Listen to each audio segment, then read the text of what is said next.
Matt, good morning. Thank you for being here. I appreciate you, man. Morning, Shane. Thanks for having me on. Absolutely, absolutely. So we got a Rock City REI podcast going on here.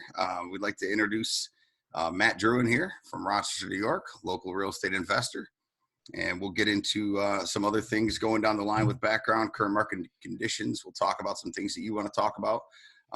But let's just discuss what you're doing right now in the current market of Rochester, New York. Right now, we're capitalizing on low interest rates because the market is tanked. The Federal Reserve is pumping a lot of money into banks to encourage lending, encourage borrowing and investment. So for the current projects that we've acquired, repositioned, stabilized, we're refinancing those projects because we're seeing like between 3 and 4% interest. So definitely taking advantage of that. And also, we just newly acquired a very peculiar project that we're not really used to. It's more of a speculative purchase. So it's the former Cunningham Carriage Factory headquarters on Canal Street in Rochester in the Susan B. Anthony neighborhood. Okay. So that is, for all intents and purposes, a vacant building. And it's got environmental issues. It's got all of the normal development hurdles that you normally see. And so this is a first sort of like high risk development project, but it was a pretty good deal that didn't require a lot of our own money into it. So, and also it's, we just love the building. There's not much carrying cost to it. So we're able to use cash flow from other projects to offset any type of negative cash flow in this property until we develop and stabilize it. How long do you think that's going to be? I think that we're about 3 to 5 years ahead of the curve on this project. Canal Street, if you've ever driven down it, has wonderful, beautiful architecture. It used to be the Cunningham Carriage Factory campus. It was on Canal Street and Litchfield Street. And we have a vision for redeveloping that whole area into a West Main village. Most of the infrastructure improvements and focus from the city of Rochester, from our city hall, has been on the east side. So we have to think about our west side corridor as well, and West Main Street and the Susan B. Anthony neighborhood is the gateway to the west side of the city. So with the city of Rochester's focus on the Bull's Head area and redeveloping and repositioning that neighborhood, the next area up is the Susan B. Anthony neighborhood. So we have a belief and vision in that, but it's going to be some time. So. No, that's awesome, man. I mean, that's exactly why I wanted you on here. Cause I mean, you're really into just that, the repositioning, the gentrification of certain areas, kind of the up and coming areas. And that's really what I want people maybe that either are not from this area to hear and to understand and to learn. And then for new people that are just coming up, like I recently have, and, because you do hear a lot about this area is good, this area is bad. And, that's what gentrification is, right? That's what we do, is you move into certain areas that may need assistance and start building that back up into a stable community, right? And it seems like you're really in it to do that. Is that the first property in that area that you have, or do you have other properties there that you've been working on? Our office and headquarters, which is currently on lockdown, is in the same neighborhood on King Street. So that was our first purchase in the neighborhood. And that one is it used to be a community center, but it was owned by a not-for-profit that went belly up. And we purchased the property because it was going to go up for tax foreclosure auction. And so we put our office in there. We put some, leased the property up. We have a medical device company that's in there, which was the primary reason why I purchased it. And then we have some vacant office that we leased up after we purchased the building. And we have our office there too. So we're very familiar with the neighborhood. Overlooks the Susan B. Anthony Square Park, where you have these these two bronze statues of Susan B. Anthony and Frederick Douglass having tea. And so it's a really, really cool environment, a really central location. That's why we liked it. Okay. You said something interesting there, and this is going to be, again, from a newbie perspective, but you said the reason you bought this property was specifically because you had a medical equipment company. So you were already in touch with this company looking for space? Mm-hmm. Is that kind of the order that went in, and then were you tasked to buy a space for them or find an available space and you just happen to buy it? So how I started this business was as a real estate broker back in 2006. So I started in residential and I transitioned to commercial and investment over that time. And I got engaged by this client. The company is called PharmAdva, and they manufacture these in-home pharmacies. Basically, it's a smart pharmacist that somebody can put in their house. Okay. And they engaged me to help find them space to lease. Or the other option is that if I found space that was available in a building that was for sale, that I could buy that building and then do lease them some space back. So they had and I had to keep both of those options open because they had very, very specific requirements. They're not a startup company, but they are, a young company that needs to keep overhead very low. So it was like finding a needle in a haystack. This property came up. I was able to buy it right and lease it back to them at terms that were favorable to them and advantageous to them. So that's the reason why I bought the building. I'd been working with them for about a year, trying to find them space, either for me to buy and lease them back, or just to lease a period. So that's how that came to fruition. Okay. All right. Very cool. And you said you started in 2006. That's Right? correct. That's when you started in real estate. What got you into real estate and what were you doing maybe beforehand?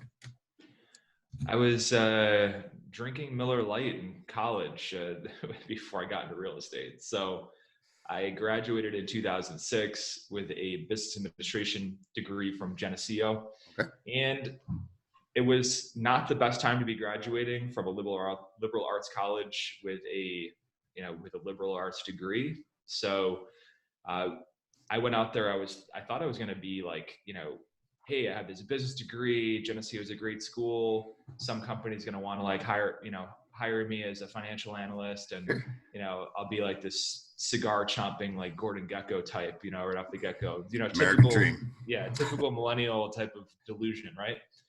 So reality hit hard, man. Like I was looking for jobs. I could only find a part-time job as a teller at a bank, and so I took a job with Chase, thinking I was going to, work my way up to the corporate ladder. I survived for like 2 months, and I was like, I would rather eat a poop sandwich than go into work. Right. So yeah. Okay. My dad was, sure. A lot of listeners right now are probably at that same spot. They're probably, let me find that poop sandwich. Yeah. So anyways, my dad was listening to me complain about my situation, and he said, you know what? I have a real estate practice. I'm a real estate broker. And this was at Nothic Realtors. Get your license, pass the test, go through the Nothic training program, and I will teach you the business. And so that's how I got involved with that, because I was like, okay, I can, either, keep working at this job that I absolutely hate, or I can, I had a life raft, right? It wasn't something that was like premeditated. Like I want to get into real estate. I sort of like grew up in the real estate business, and I didn't really have this infatuation with it because it was the one thing that took my dad away from me. Right. So I didn't really, the same thing. My mother and father were separated a while back. And my mother hated the business too, because it demanded my father's time on nights and weekends. And plus, he worked full time during the day at Genesee Brewery. So he'd go into work 7 o'clock, get out at 3, show houses in the afternoon and evenings, show houses on the weekend. So, but yeah, it was basically through that experience that provided the stimulus that got me into real estate, and so that's how I got started. Does your father also invest, or was that just kind of something you grew into after beginning being an agent? Yeah, I grew up with him. He having about 40 rental units altogether, mostly inner city areas. There were areas that were desirable at one point in time, and then as the FHA started promoting people to move out to the suburbs, people that had disposable income, that sort of thing, that those areas in our urban core got largely disinvested. And so I kind of saw where my dad owned properties where they got tough, they got really tough. So when he was still alive, he had like maybe 3 single family houses, like Okay. 2 in the suburbs and 2, actually no, 2 in the South Wedge and 1 in like the suburbs as rentals. All right. Okay. Um, Current market conditions in Rochester now. Obviously, we've got rent control, and um, you've been very vocal. You've led a pretty good charge. You guys have gone to Albany, right? You've taken busloads of people up to talk to the lawmakers. Um, Talk a little bit about just what the rent control is and how it's affecting you and your business operations currently. Well, rent control hasn't been passed. It's a bill that's on the floor of the state Senate, I believe. It's a bill that was introduced by Julia Salazar, and it's called the Good Cause Eviction Bill. And Good Cause Eviction Bill has a rent control built into it. Okay. So that's one thing. Then there's the other rent control that is the opt-in provision of the 2019 Tenant Protection Act. Yeah. That the city of Rochester had ordered a housing study. I'm not sure if the results have come back yet, but the housing study has to come back proving that there is a 5% vacancy rate or less in order to have a opt-in rent control board, which would control the amount that landlords and developers could increase rent year after year on properties that are 6 units or more, built before 1974, I think. Okay. So I don't believe that we have it yet, but the universal rent control that we're talking about, that's sort of like hidden in the Good Cause Eviction Bill, is definitely very dangerous because it applies across all real estate asset, all multifamily real estate asset classes, single family real estate asset classes, regardless of village year, unit count, opt-in or not. Well, it's definitely So caused quite a stir, locally. I mean, it's got a lot of people rethinking their strategies, and so how are you? You're still buying. I mean, not every real estate investor roster is just running now because there's some law changes. So, yeah. is it just a matter of just tweaking your numbers during analysis? And just being obviously as educated as you can about, on the other side of that, once you are that landlord and you do have those, those tenants or residents, how does that change your day-to-day operations? Is it more on the analysis side of things? So it's more on the analysis side of things. I just have to include higher costs associated with eviction, higher vacancy rates with my underwriting. I have to rethink strategy in terms of repositioning. So I may not have that property that is like, let's say that, really run down apartment building, which has been largely disinvested and had all the money sucked out of it by a slumlord, so for instance. Sure. I can't, I can't really buy that property and reposition that property and invest in that property. So I'll more or less not focus on those types of opportunities, but maybe office buildings, maybe mixed use, more stabilized multifamily properties. So I mean, I buy anything from distressed to stabilized value add type of deals to completely vacant speculative purchases as well. The one thing that where I'm fortunate to be at in my career is that I don't need I've already achieved the financial independence number. So I'm not necessarily motivated by 100%, okay, I need this to get this cash flow. I can take a more of an approach to, do I believe in this project? Can I see myself holding on to this for 20 to 30 years? Do I believe that it will bring value to the prospective tenants, to the neighborhood and community as a whole? So that's what those sort of things have changed. But I do believe that it will push some people out of the market, which has already has in terms of long-time investors. There's a local investor that has a couple hundred units that is quietly divesting of his multifamily properties and repositioning his portfolio to more landlord-friendly markets down south, South Carolina, North Carolina, Georgia, Texas.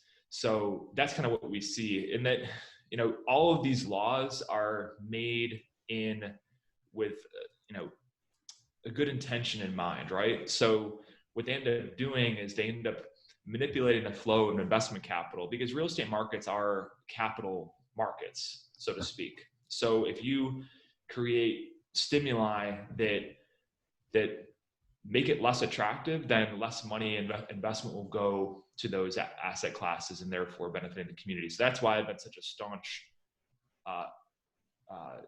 opposition to these laws. I do agree that our housing situation is not perfect in New York State.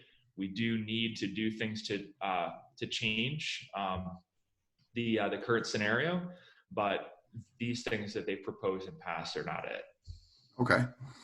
So there's some good in it.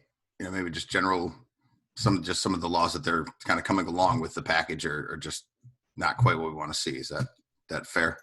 I think that there is good intention in it, but we all know what the road to hell is paved with. Yes, sir. Absolutely. So I think that there's this thing where we have in Rochester, there's this mantra where we have a lack of affordable housing. What does that mean? Some people believe that housing is too expensive in Rochester. We don't have a cost of housing problem. We have an income problem.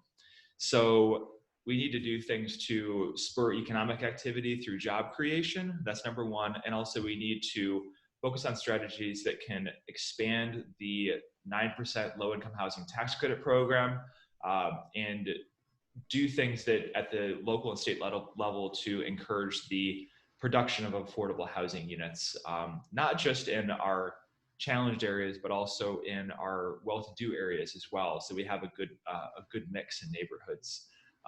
So instead of targeting and demonizing current housing providers that really rely on no subsidies whatsoever to do their business and are providing an essential service for our residents and community, pushing them out of business is not the answer. And that's what these things do. That makes sense. So in your opinion, if you're talking to a brand new guy coming up, brand new girl, somebody wants to invest and they're thinking about real estate, maybe they're listening to this, Rochester's still a good place to recommend, right? Realtor.com says it's one of the number 6 Rochester real estate market for 2020. So you'd still recommend somebody comes up, right, and invest in Rochester. And that's the point of this, is making sure people know that this is still a spot, and we could use investors to help, like you said, kind of bring up the quality of housing that we have, and affordable housing especially. Yeah, we have a lot of affordable housing in Rochester. All right. So it's because, you have $20,000 to $30,000 houses that exist. They're not in areas that everybody wants to live. Right. But, to say that we have a lack of affordable housing is kind of misleading. It's not the whole story. All right. So segueing into the Realtor.com analysis and all that sort of thing, there's this old British saying, lies, damn lies, and statistics, right? So I think that report is definitely misleading. We have a lot of challenges from a growth perspective in Rochester. Yes, Rochester is great for investors looking for cash flow. And appreciation is something that is not something to be counted on in terms of your investment hypothesis in Rochester. So I think that articles like that Rochester's positioned to explode, I don't see the catalyst for that happening. Rochester is a wonderful area to invest, but You need to understand and talk to local investors before you take a Realtor.com, top 10 markets to invest at face value. Well, that's the point of this, right? You're the local pro, and this is hopefully to get that information out there, because people could, Google, hey, Rochester, New York, how good is it? And they come up with that report and jump on board. But you're absolutely right. Appreciation / speculation. That's all it is. So You are buying for cash flow, and that should be what you're buying for. And that's really what Rochester does provide. But you're right. Some of the areas, what the house is worth today, it's probably going to be worth 5-10 years from now, so, or less sometimes in some cases, depending on how it's taken care of. Yeah, you're lucky if your underlying asset value keeps up with inflation. So maybe you can rely on rent growth of 2 to 3% per year. But the state allows. Yeah. Oh, absolutely. Yeah. My client, for instance, my clients that are relocating here from Boston, they're selling their condo they bought 7 years ago, and they bought it for 300,000, and they're selling it for $800,000. So it's just, this is just not that type of market. I really and truly hope that our market becomes a market like that. And that's really what we need. I think that Rochester has the, breeding grounds for it to be a growth city, but there just isn't the catalyst that exists there yet to be relied on for appreciation speculation alone for an investment hypothesis. Okay, makes sense. You've got the hashtag Buy Back the Rock, Mm-hmm. right? That's, you've put on events. You want to talk just briefly on kind of what that is and what you're inviting people in to learn and do. Yeah, so Buy Back the Rock, we are about building long-term generational wealth. And also the reason why my friend Harold and I started the platform was because I noticed it was brought aware to me that this dialogue about real estate investing and investing in particular is very white dude dominated, right? So here you and I are white guys talking about real estate, right? So we wanted to bring a different perspective from people that didn't look like us, and that there are people that come from communities of color that are investing in our city, investing in other cities as well, because we do have national speakers in the pipeline as well that are doing this stuff too. So we want to blend a little bit of that into the conversation as well, because there's kids that grow up in our city that will see somebody like you or I talk on stage or talk on a podcast and be like, well, that guy doesn't look like me. He doesn't come where I come from. He doesn't have the challenges that I have coming from as a person of color, which are very, very real. So that's the reason why Harold and I and a couple of my friends partnered to create the Buy Back the Rock platform. That's cool. That's really cool. Harold Bain, right? Yes. Yep. Harold Bain. Okay. That's no, that's awesome. I mean, what you do, I mean, you're very vocal and you do put a lot of good stuff out there. I mean, even just doing that Facebook live feed you did, just ways that we can, kind of cut back and save some money during these times that we're in right now. Anything else that you want to discuss? We'll give you an open mic here. Is there anything you want to just chat about quickly, and we'll get to the kind of the final 5 questions we got going on here. No, I think we covered some good ground. I could talk for hours about. Yeah, so, I was hoping so, man. I was hoping so. That made this easier. Have me back for round 2. We'll add some more. So. Oh, I'd love to, man. I'd love to. Absolutely. All right. So I've listed out, as everyone, I listened to, started with the Bigger Pockets podcast. That was really one of the first podcasts I listened to, and I love those guys. And, obviously, I've learned about modeling. So that's what I do. I'm picking people that are living the life I want to live and doing the things I want to do. And I'm just trying to be following their footsteps, so to speak. So that's why I'm grabbing the professionals like you guys out there, so I can just sit here and nod and smile and drink my coffee and listen to the professionals educate our listeners. So I've set up 5 questions. I think they're, if I was listening, I think I'd want to hear these. So first one is, what is your favorite deal to date that you've done and why? Let me see here. Every single deal has a little thing that I've learned and grown from. So I read that question beforehand. Yeah. And I'd like to say that probably my favorite deal was the worst deal. Okay. So because we tend to focus on all the highlight reels, right? Sure. The success stories. So this was actually a 3-pack of 2-family properties in South Wedge. I was the broker on the deal.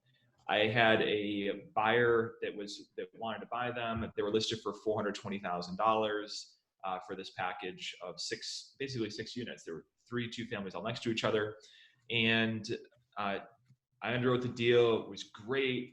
We wrote the contract for it. He got his offer accepted, and then got cold feet.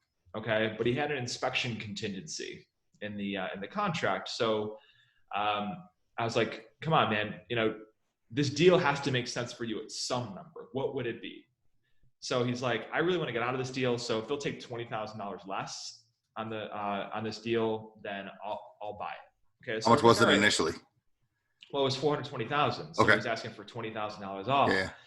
So I wrote that conditional removal up, and he didn't think it was going to get accepted. Well, it did. And at that point in time, his $15,000 earnest money deposit it was hard at that point in time, non-refundable.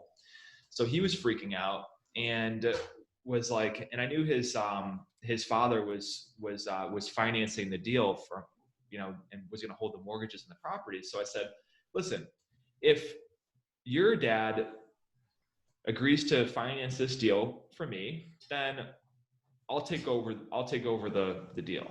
Okay. So he agreed to that. He signed the contract over to me, and I closed on it.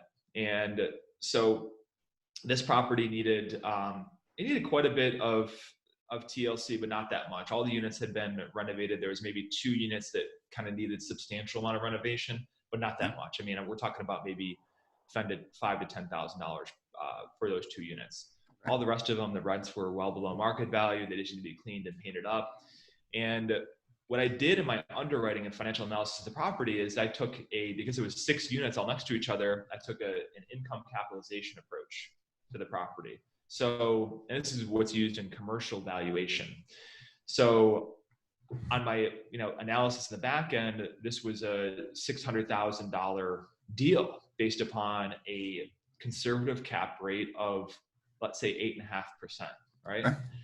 So little did I know is that the appraiser was going to use a sales comparable approach on these properties. So when I went to do this BRRRR deal, this, buy, rehab, rent, refinance, repeat, I didn't have a cash out refi. I had about $100,000 cash in refi. So in order to take out the private money lender, which was my client's father, I had to write a check at closing for $100,000 in this deal. So that was a big learning experience for me. The good thing was that I had a cash out refi where I cashed out $150,000 in a refi on some other property that had like a week later. So, a week earlier, but it was just like, oh my God, man, when you get that closing statement from your attorney, you're just like, that's probably my favorite deal to date. Now I have little debt on the property compared to what the cash flow is. So the deal cash flows like crazy. But it was definitely not a successful BRRRR deal. Understood. And so I just real quick, because you brought up cap rate. So generally single family homes are valued comps, comparable sales in whatever local market, right? Cap rate's more for commercial. That's capitalization rate, the amount of return you're expected if you had all cash into the deal, correct? Yeah. Simplified. So sales comparables are single family through 4 family. 5 family and up are commercial appraisals. So yeah, commercial appraisals, the appraiser takes an income capitalization approach. So they'll take a multiple of what the net operating income of the property is or properties are, and that they'll derive their valuation based upon that net operating income. So rents minus expenses, how much is an investor willing to pay per dollar of net operating income? That's really what cap rate means. Okay, makes sense. Anybody looking to evaluate a commercial property in Rochester, is there about an average cap rate? I mean, you used 8.5% at that point. Is that neighborhood specific or building type specific, street specific? So it's gonna be more like location specific, okay, based upon like what neighborhood it's in, right? Sure. So South Wedge, various areas of the 19th Ward, various areas of the Park Avenue neighborhood, Pearl, Meigs, Monroe, Upper Monroe neighborhoods are going to be trade around that 8.5% cap rate, right? There's areas of Park Avenue, like Park and East Avenue, which are like very, very high end, which, they'll be around 7.5%. Okay. There's other areas of the city, which they'll go from 9, 10, 12, 20% cap rate. Yeah. Or so it does vary. Yeah. So generally, I like to target areas, relatively speaking, that have low cap rates, which is kind of counterintuitive. You know, most investors, I want to get the highest cap rate possible. It's like, yeah, I want to get the highest cap rate possible in a neighborhood that has lower cap rates relative to the rest of the area, because I know that I can drive my value a lot easier, because every dollar of net operating income that I'm able to drive to the bottom line, either through increasing rents or decreasing expenses, is that much more explosive to the underlying asset values. So that's why I focus on really, really desirable neighborhoods. Okay, that makes sense. Obviously paying a little bit more upfront for these types of things, but maybe a little less management intensive, a little more secure tenants coming in. Maybe they stay a little bit longer. Yeah, I mean, there's kind of a double-edged sword with that, right? Because the areas that I primarily invest in, the Southeast city neighborhoods, are people that are in their young 20s, maybe early 30s. They rent an apartment for maybe 2 to 3 years. They get they get a girlfriend or boyfriend. They buy a house together and that sort of thing. So I do have some long-term tenants, but it's more of they're more transient areas. But the thing is that the tenant profile, they don't have to think about paying rent. They make good money, they have good savings, they have good credit. So, I don't want to rent to people that, I don't want to rent to people that have a hard time paying rent, right? Makes sense. I want rent to be like, they set it up on auto pay and it's like, it's no problem. Nobody wants to be someone's problem in their life, right? I mean, yeah. No, and I learned a long time ago that I wanted to be in a business to provide a product or service that somebody wants, not a product or service that somebody needs. Yeah, man. Once you get into providing a product or service that somebody needs, then you're going to inherit all of those problems based upon that person's necessities. So that's why, people that, renters that live, let's say, I don't want to give out street names, but we know that, if you grew up in Rochester, you know the street names, right? Gotcha. They don't live on, and I don't want to use letters either, but people don't want to live there. They need a place to live, so therefore they live there, right? But, so I have the rule that I only buy where I want to live. So if I would live in any single one of my apartments, single one of them. All right. That's a great rule of thumb, something to go by. I'm not going to get into what your worst deal was, because it sounds like you kind of had that all wrapped into one. The worst deals are the ones that went really smoothly. I didn't learn anything. There you go. Are the ones you didn't get at all, right?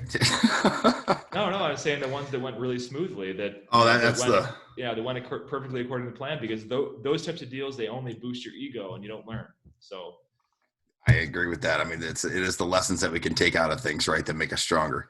Mm-hmm. What's the best advice you've received up to this point, and why? Best piece of advice.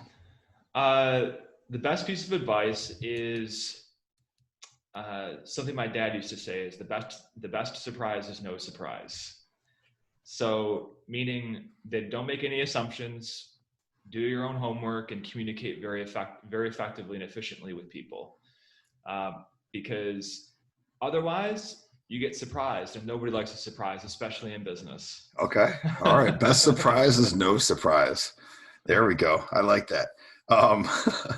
Dads really are on it when it comes to just the one-liners. This is my blanket advice of life. Just take it. What's the one thing you did early on that you'd attribute to your current success? Is there one thing that you're just really glad you did, and that was my moment?